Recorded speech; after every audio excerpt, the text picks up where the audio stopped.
우리 속담에 똥 묻은 개가 겨 묻은 개 나무란다 라는 그런 말이 있습니다. 무슨 말입니까? 자기 잘못은 보지 못하면서 다른 사람은 나무라는 경우, 또는 다른 사람의 잘못을 나무라면서 자신은 더 큰 잘못을 행하는 그런 경우에 이런 속담을 사용합니다.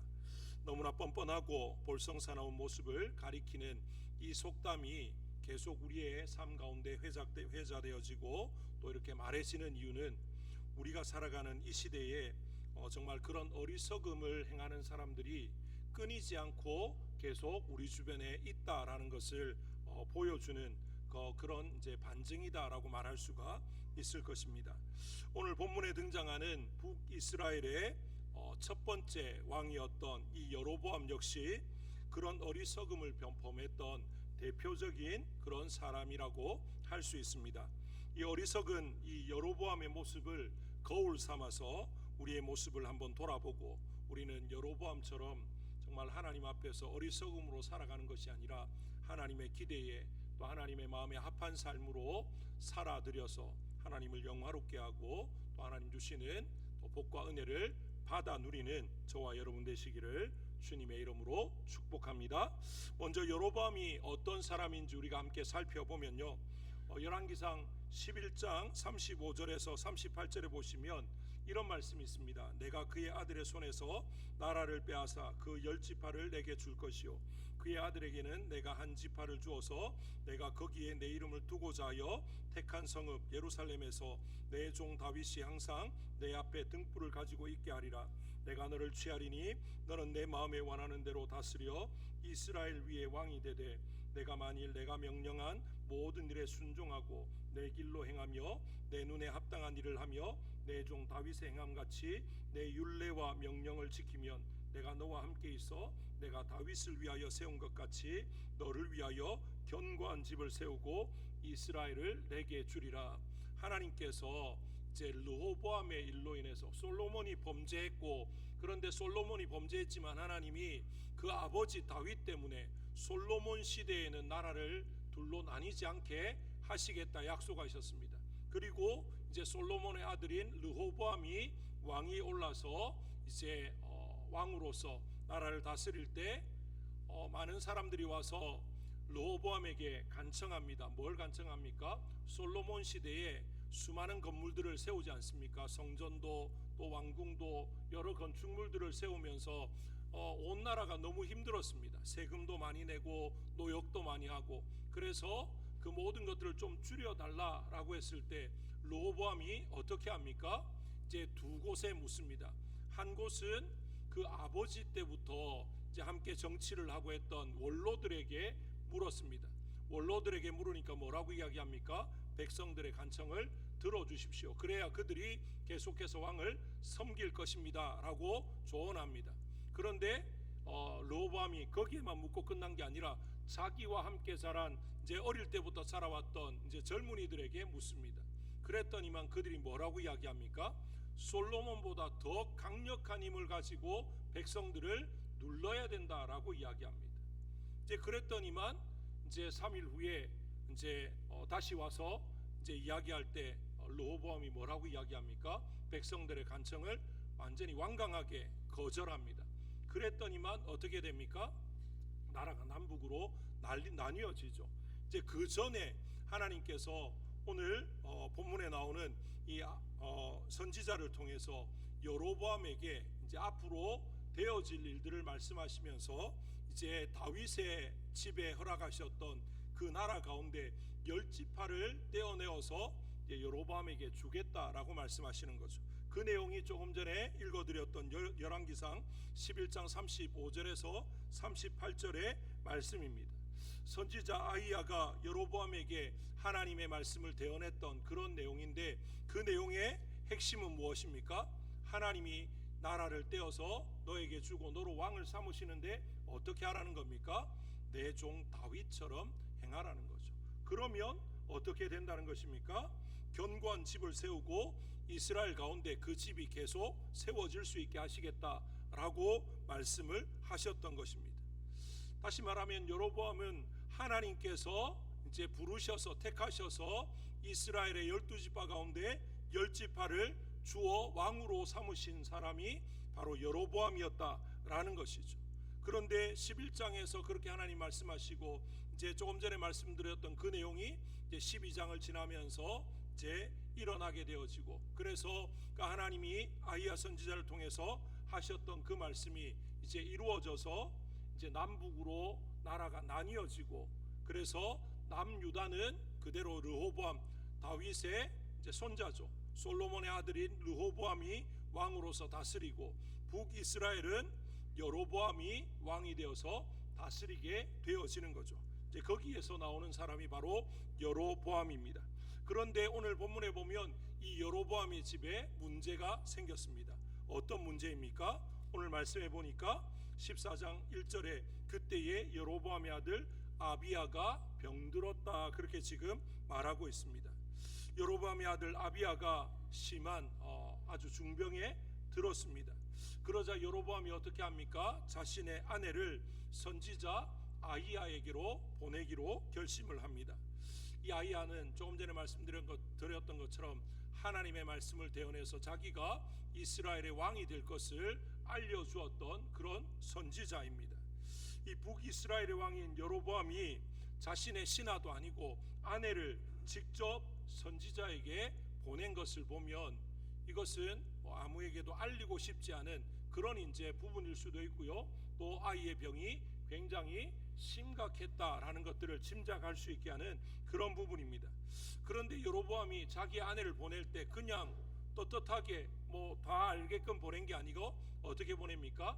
변장하고 여로보암의 아내인 것, 다시 말하면 왕비인 것을 알지 못하게 해서 보냈다라고 이야기합니다. 이 이제 그렇게 왜 보냈느냐, 이제 두 가지로 생각할 수 있는데요. 첫 번째는 당시에 이런 질병 아주 좀 심각한 또 중병에 걸리면 어떤 생각들이 있었냐면 하나님이 징계하셨다, 하나님이 벌을 내리셨다라는 그런 생각들이 있다 보니까 제 자신의 아내를 변장해서 보내서 하나님이 우리 집에 우리 가정에 벌을 내리신 것을 좀 감추고 싶은 이제 그런 마음이 있었던 거고요. 그 다음에 두 번째는 여로보암이 자신이 저지른 일들이 하나님이 기뻐하시는 일이 아니다라는 걸 알고 있었기 때문에 선지자에게 자기 아내를 보냈다라는 것을 알리고 싶지 않은, 이제 어떻게 보면 이 두 가지 내용 다 어떤 것입니까? 여로보암이 북이스라엘의 왕으로서 하나님 앞에서 정말 제대로 살지 못했다라는 걸 자기도 알고 있었다라는 거죠. 그런데 중요한 게 뭡니까? 알고는 있었지만 회개하지 않았다라는 것입니다. 회개했으면 이 다윗과 여로보암의 차이가 뭡니까? 다윗도 완벽한 사람은 아니었습니다. 다윗이 그의 평생에 실수를 한 번도 안 했던 그런 사람이 아니지 않습니까? 심각한 죄를 지었던 사람입니다. 정말로 이렇게 말로 하기에 참 부끄러운 왕으로서 그 권력을 가지고 엉뚱한 데다가 그 힘을 쓰기도 하고 그렇게 사람을 죽이고 간음을 하고 정말 부끄러운 일들을 행한 것이 다윗의 모습인데, 그런데 하나님은 그 다윗을 내 마음에 합한 자다라고 하시는 이유가 뭡니까? 다윗은요, 잘못했을 때 그 잘못을 아는 정도가 아니고 하나님 앞에 철저하게 회개했습니다. 정말로 하나님께로부터 떨어지는 것이 얼마나 두렵고 무서운지 그가 알기 때문에 두렵고 떨림으로 하나님 앞에 용서해 달라고, 나를 다시 한 번 더 회복시켜 달라고 그렇게 부르짖었던 사람이 다윗이었습니다. 그런데 여로보암은 어떻습니까? 그가 행하는 행동을 보면요, 자신이 떳떳하지 않음을, 하나님 앞에 바르지 않음을 알고 있습니다. 모르지 않습니다. 하지만 그의 모든 삶에 대해서 성경이 기록하는 걸 보면 그가 하나님 앞에 회개했다라는 말이 나오지 않습니다. 그것이 바로 다윗과 여로보암, 그리고 이제 다윗 이후의 여러 왕들과 다윗의 큰 차이다, 그렇게 말을 할 수가 있는 것이죠. 하나님은 우리가 죄 짓는 것 때문에 우리를 책망하고 꾸짖는 것이 아니고 죄 짓고 회개하지 않는 것 때문에 우리를 책망하십니다. 우리는 연약해서 넘어질 수 있습니다. 죄 지을 수 있습니다. 하지만 그것으로 끝나면 안 되고요, 어떻게 해야 됩니까? 회개하고 돌이켜야 됩니다. 하나님께로 다시 돌아가야 된다라는 거죠. 그러면 여기에서 하나님이 지적하시는 여로보암의 죄가 무엇인가라는 거죠.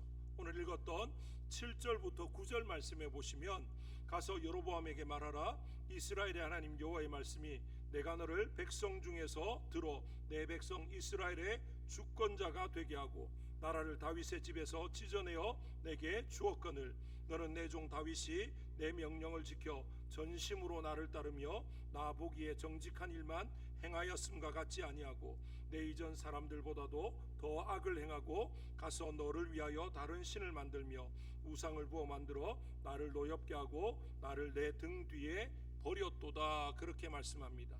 지금 여로보암의 죄가 뭐라고 이야기합니까? 하나님을 버린 거죠. 이전 사람들보다 더 악을 행했다라는 것입니다. 그러면서 하나님이 누구와 비교하고 있습니까? 다윗과 비교하고 있습니다. 앞서 말씀드린 것처럼 다윗이 실수가 없는 사람은 아닌데요, 그런데 다윗의 마음은 언제나 하나님을 향해 있었습니다. 그가 범죄했을 때도 하나님께로 돌이키고자 또 애쓰고 몸부림치고 회개했던 다윗, 그리고 그의 모든 삶의 중심에 원수 갚으려고 하는 절호의 찬스가 주어졌을 때도 다윗은 자기의 어떤 감정, 기분대로 행한 것이 아니라 하나님의 그 선하신 뜻, 또 하나님이 기름 부어 세운 그런 종인 것을 알고는 자기가 임의로 뭔가를 하지 않았던 사람이 다윗이었습니다. 하나님께서 지금 다윗을 뭐라고 이야기합니까? 내 명령을 지켜 전심으로 나를 따랐던 사람이다. 그렇게 지금 말을 하고 있습니다. 그런데 반대로 여로보암은 어떠했다는 겁니까? 하나님의 명령을 지키지 않았고, 그러니까 하나님의 말씀을 전심으로 따르지 않은 사람이다. 그렇게 말을 하는 거죠. 거기에다가 하나님이 싫어하시는 우상을 만들고 우상을 숭배하면서 하나님을 버려버린, 하나님을 등 뒤에 버렸다라고 이야기합니다. 하나님을 업신여기고 무시하는 그런 행위가 바로 여로보암의 죄였다라고 지금 말하고 있습니다. 정말 하나님께서 여로보암에게 이제 르호보암의 그런 어리석음과 이 모든 것들을 지적하시면서 이 다윗의 집에서 열지파를 찢어내어서 주실 때 아히야 선지자를 통해서 뭐라고 말씀하셨습니까? 내 종 다윗처럼 행하면 내 가문을, 내 위를 견고하게 하겠다라고 말씀하셨는데, 그런 말은 하나님께서 왜 그렇게 말씀하셨습니까? 그렇게 하라는 거죠. 네가 잘나서 왕이 된 게 아니라 지금 르호보암의 어리석음 때문에 하나님께서 그 어리석음을 깨우쳐주고 또 하나님이 원하시는 왕이 어떤 왕인지를 보여주기 위해서 여로보암을 택해서 왕으로 세웠다는 거죠. 그런데 오히려 르호보암보다도 더 어리석고 악하게 지금 행하고 있는 게 누굽니까? 여로보암이었다라는 것입니다. 한번 생각해 보십시오. 하나님께서 잘못을 보여주셨습니다. 여로보암에게 이런 잘못 봤지? 그것 때문에 내가 지금 다윗에게 약속한 것 때문에 그 집을 완전히 내가 멸하진 않지만 그 가운데서 일부를 떼어서 너에게 주는 거야. 너에게 주는데 너는 그러면 어떻게 해야 되겠어? 저 르호보암처럼 저렇게 어리석게 말도 안 되게 그렇게 살면 안 되겠지? 나라를 잘 다스려야 돼. 잘 다스리는 기준은 다윗처럼 하는 거야. 하나님이 아히야를 통해서 정말로 구체적으로 아주 상세하게 잘 말씀을 해 주셨습니다. 그러면 여로보암이 어떻게 해서든지 내가 다윗처럼 나라를 잘 다스려야 되겠다, 하나님 앞에서 내가 두렵고 떨림으로 제대로 해야 되겠다, 그렇게 해야 되는데 그러지 않았습니다. 여로보암의 죄가 심각한 이유는 뭐냐면 자기가 그냥 자기만 죄 지은 게 아니라 왕으로서 온 백성을 우상 숭배의 자리로 이끌었다라는 것입니다. 왜 그렇게 할 수밖에 없었습니까? 여로보암이 하나님이 세워주신 걸 알고, 이게 내가 잘나서 백성들이 나를 이렇게 막 왕으로 추대해서 왕이 되었다, 그게 아니라 하나님이 세우셨고 하나님이 지켜주신다, 이걸 알았으면 두렵지 않았을 텐데, 자기의 자리에 대한 어떤 것들이 막 염려 걱정이 되지 않았을 텐데 인간적으로 생각하는 겁니다. 이 백성들이 르호보암에 대한 반대로 인해서 나를 왕으로 세웠는데 내가 그들에게 인기가 없으면, 또는 그들이 자꾸만 이제 남북으로 나뉘어졌을 때 예루살렘은 남유다 땅에 있다 보니까 남유다로 왔다 갔다 하면 자꾸만 백성들의 생각에 옛날에 우리가 편하게 예루살렘 성에 가서 하나님께 제사하고 하나님을 예배하고 그랬을 때가 참 좋았는데, 그러면서 나도 버리지 않겠는가, 이제 이런 불안함들이 생기는 거죠. 그러다 보니까 여로보암이 어떤 수를 냅니까? 예루살렘에 가서 제사하지 말고 앞으로는 브엘세바와 단, 북이스라엘의 최남단과 최북단에 금송아지를 만들어 놓고 여기에서 제사해라. 그러면 하나님이 받을 거다. 아니, 하나님이 그렇게 하라고 한 적도 없는데 자기의 욕심 때문에, 자기의 어떤 두려움과 염려 때문에 그렇게 만들어 놓고는 온 백성으로 하여금 뭐하게 하는 겁니까? 우상 숭배하게 하는 거죠. 우상 숭배는 근본적으로 따지면 누구를 떠나는 겁니까? 하나님을 떠나는 겁니다. 이스라엘 백성들은 계속해서 이야기합니다. 우리는 하나님을 떠난 적이 없습니다. 우리는 하나님도 섬겼고요, 또 거기에 더해서 우상을 섬겼을 뿐이지 하나님을 버린 적도 없고 하나님을 떠난 적도 없습니다. 선지자들이 와서 돌이키라고 말할 때마다 이스라엘 백성들은 계속 그렇게 항변하듯이 말했습니다. 그런데 하나님은 그런 그들을 향해서 뭐라고 이야기합니까? 아니다, 너희는 나를 버렸다라고 이야기합니다. 오늘 여로보암에게 하신 하나님의 말씀, 네가 나를 등 뒤에 버렸다라고 하는 것과 동일한 말씀인 거죠. 하나님은 우상과 겸하여 섬기는 것을 원치 않습니다. 그건 하나님이 보실 때 뭐 한 겁니까? 하나님을 버린 겁니다. 지금 여로보암의 죄는 하나님을 버린 거고, 자기만 하나님을 버리는 게 아니라 누구까지요? 백성들까지도 하나님을 버리게 만드는 그런 엄청난 일을 하게 되었다라는 겁니다. 그러니까 하나님께서 그 죄 때문에, 그의 그런 악행 때문에 그 가정에 뭘 지금 하고 있습니까? 그 아들이 중병에 들게 함으로 그를 깨우치고자 하는데 그는 그걸 깨닫지 못합니다. 그래서 결국에 어떻게 됩니까? 회개하지 않고 어떻게 하면 아들을 좀 살려볼 수 있을까, 이걸 하려고 하다가 결국에는 이제 자기 아내가 가서 아히야 선지자한테 물었는데 하나님께서 아히야 선지자를 통해서 뭐라고 이야기합니까? 그 아들이 죽을 것이다. 네가 성에 들어갈 때 아이가 죽을 거다라고 이야기합니다. 그런데 놀랍게도 하나님께서 여로보암의 집에 뭐라고 예언하시냐면요, 죽어서 묘실에 장사되는 사람은 네 아들 아비야 한 명밖에 없을 거다. 다시 말하면 조금 무례하게 들릴 수도 있지만 이 아비야를 제외한 나머지 여로보암과 그 집의 모든 사람들의 죽음은 어떤 죽음이 된다는 겁니까? 흔히 하는 개죽음이 된다는 겁니다. 아무도 장사 지내지 못하는, 그냥 객사하는, 그 시신을 찾을 수도 없는 그런 상황에 놓이게 될 것을 하나님이 말씀하는 거죠. 얼마나 비참합니까?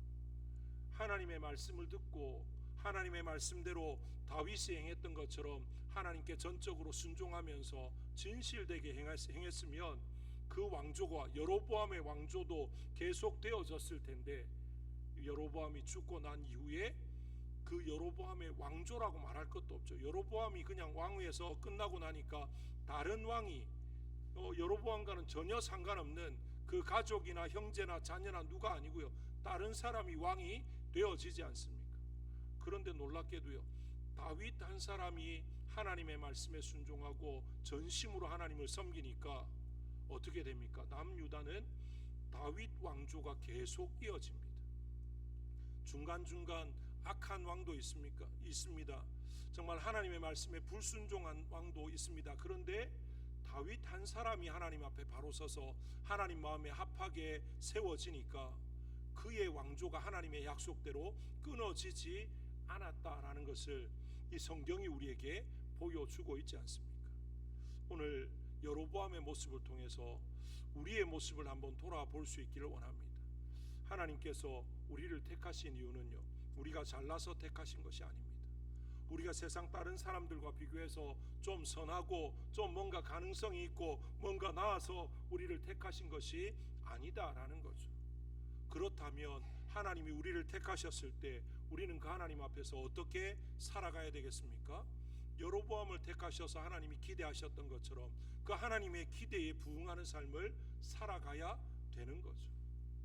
내가 왕인데 그러고 내 마음대로 살아가는 여로보암처럼 살 것이 아니고요, 하나님이 나를 세우셨는데, 하나님이 나를 부르셨는데, 하나님이 나에게 맡겨주셨는데 내가 하나님 앞에서 어떻게 살아가는 것이 맞겠는가, 늘 하나님 앞에 기도하고 말씀을 묵상하고 하나님의 뜻을 붙쫓아가는 그런 삶을 살아가야 되지 않겠습니까?